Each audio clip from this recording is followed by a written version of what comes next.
અને એવો સરળ વ્યક્તિત્વ પરમ પૂજ્ય રેવાપુરી બાપુનો છે એવો જ સંત એમની બાજુમાં બિરાજમાન છે એવા મહાન પરમ પૂજ્ય નાગરવનજી મહારાજ પૂજ્ય નાગરવનજી મહારાજ એ તો કર્મિષ્ઠ સાધુ છે સંત છે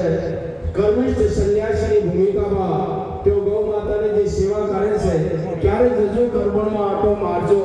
કે ગૌશાળાઓ તો બધી હોય છે ગૌશાળાઓ તો ગામે ગામ થઈ ગઈ છે પણ ત્યાં કરબોડની અંદર જે ગૌ માતાના ભાવ સાથે એ દેવ છે અને ગૌ માતા આપણી માં છે એ માના ભાવ સાથેનો ત્યાં સેવા થઈ રહી છે ત્યારે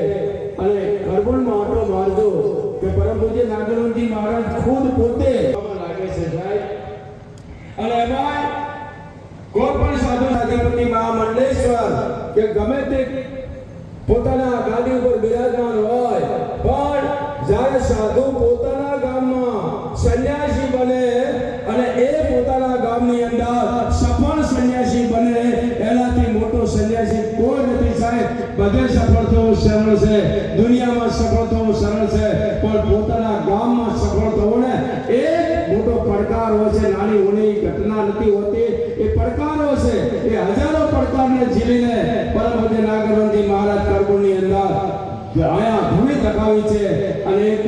કર્મિષ્ઠ સંત તરીકે એક સાદા સંત તરીકે જેનું જીવન નિરાળું છે જેનું જીવન સરળ છે